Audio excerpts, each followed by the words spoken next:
Assalamualaikum warahmatullahi wabarakatuh. Jumpa lagi dengan Bu Aul. Kali ini kita akan belajar laju reaksi. Video ini akan membahas tentang teori tumbukan dan faktor-faktor laju reaksi. Mana yang lebih cepat? Mobil berkarat atau daging membusuk? Ya, benar. Mobil berkarat termasuk reaksi yang lambat, sedangkan daging membusuk termasuk reaksi cepat.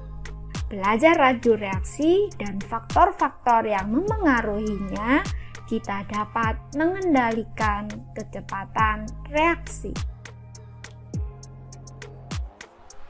Perhatikan video berikut. Itu ngapain?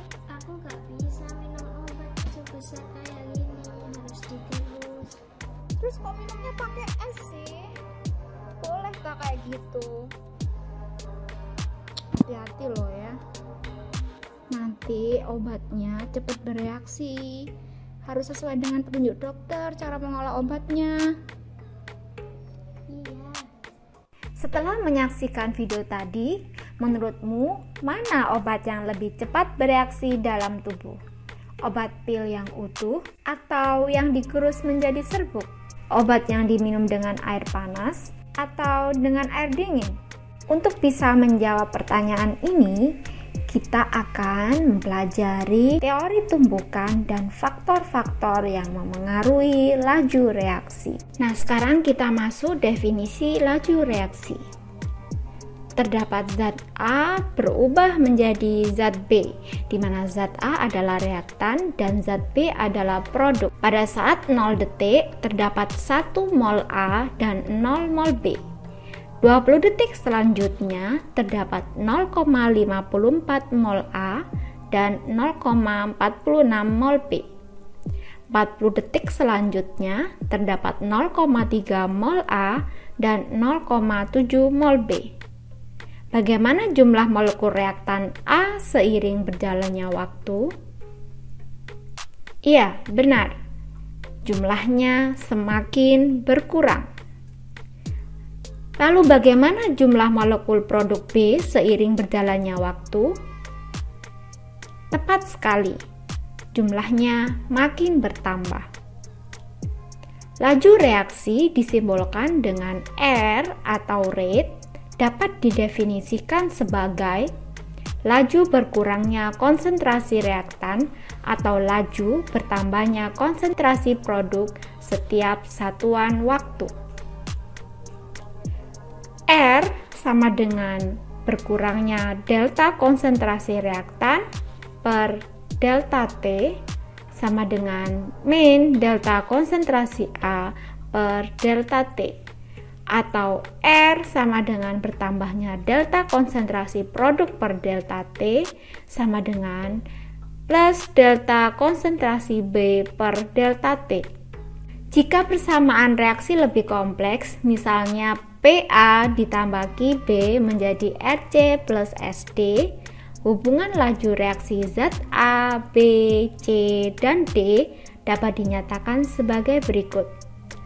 Min seper P delta konsentrasi A per delta T, di mana delta konsentrasi A per delta T merupakan RA atau laju reaksi A. Seper P ini didapatkan dari koefisien P, sama dengan min seper Q delta konsentrasi B per delta T. Delta konsentrasi B per delta T merupakan laju reaksi B atau RB, sehingga bisa dituliskan seperti RB. Demikian juga dengan seper R, RC sama dengan seper S, RD. Dari persamaan ini dapat dikatakan bahwa perbandingan laju reaksi sama dengan perbandingan koefisien reaksi. Sebagai contoh, persamaan reaksi setara dari pembentukan amonia sebagai berikut. Gas N2 ditambah 3 gas H2 menjadi 2 gas NH3. Jika diketahui pada suatu T, laju pertambahan NH3 adalah 0,05 mol per liter per detik, maka tentukan A. Perbandingan laju reaksi ketiga zat, B. Laju pengurangan reaksi N2, C. Laju pengurangan reaksi H2. Kita jawab.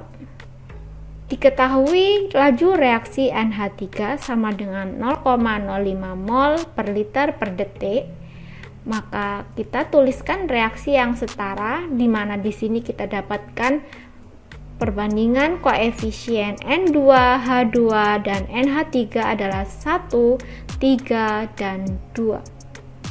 Maka perbandingan laju min delta konsentrasi N2 per delta T sama dengan min sepertiga delta konsentrasi H2 per delta T. Ini merupakan laju reaksi H2 sama dengan ditambah setengah delta konsentrasi NH3 per delta T, atau bisa dikatakan setengah laju reaksi NH3.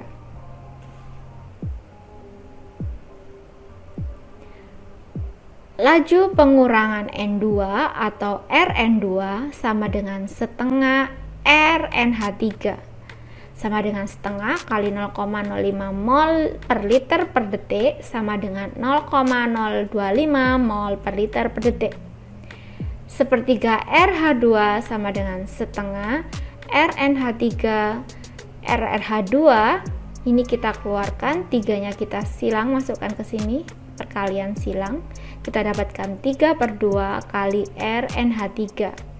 3/2 kali 0,05 mol per liter per detik sama dengan 0,075 mol per liter per detik. Selanjutnya adalah teori tumbukan. Terdapat zat A dan B bertumbukan membentuk produk. Reaksi kimia dapat terjadi jika terjadi tumbukan antar partikel reaktan. Apakah setiap tumbukan dapat menghasilkan produk? Tumbukan ada dua macam, yaitu tumbukan yang menghasilkan produk dan tumbukan yang tidak menghasilkan produk. Tumbukan yang menghasilkan produk disebut dengan tumbukan efektif, sedangkan tumbukan yang tidak menghasilkan produk disebut tumbukan tidak efektif. Tumbukan efektif memiliki dua syarat. Syarat yang pertama yaitu arah orientasinya harus tepat. Syarat yang kedua, energi harus cukup. Energi yang dimaksud di sini adalah energi pengaktifan atau EA. Bila ada zat reaktan didorong lewati lembah menjadi produk, nah tinggi lembah ini disebut dengan energi pengaktifan atau EA. Energi pengaktifan adalah energi minimum yang dibutuhkan agar reaksi kimia dapat terjadi.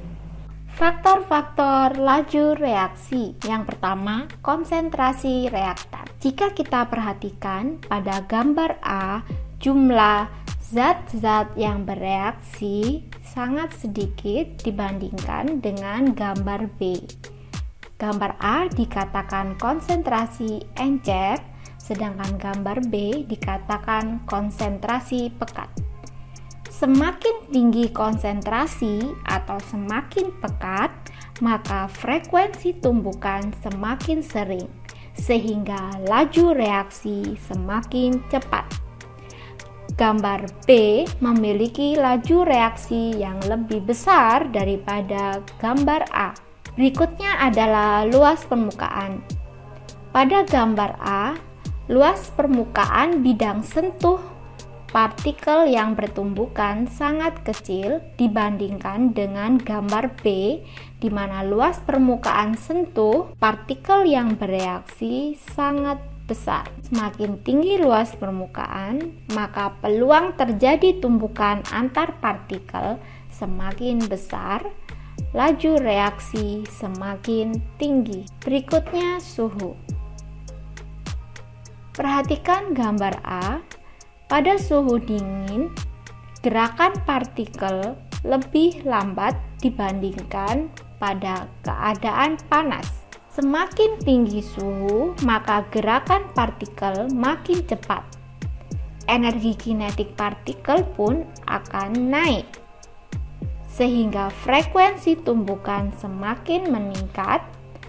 Begitu pula dengan laju reaksi menjadi semakin cepat, sehingga laju reaksi B lebih besar daripada laju reaksi A. Berikutnya katalis. Katalis memberikan rute reaksi dengan energi pengaktifan yang lebih kecil, sehingga laju reaksi lebih cepat dibandingkan laju reaksi tanpa katalis. Berikut ini adalah diagram tingkat energi yang menggambarkan reaksi tanpa katalis dengan katalis. A dan B merupakan reaktan membentuk AB sterik yang merupakan kompleks teraktivasi atau intermediat atau zat antara menjadi CD produk, di mana EA1 merupakan energi pengaktifan tanpa katalis dan EA2 merupakan energi pengaktifan dengan katalis. EA1 lebih besar daripada EA2. A dan B di sini merupakan energi reaktan, sedangkan C dan D di sini merupakan energi produk. Karena jumlah energi produk lebih rendah daripada jumlah energi reaktan, maka dikatakan delta hanya nilai negatif atau disebut dengan reaksi eksoterm. Kesimpulan,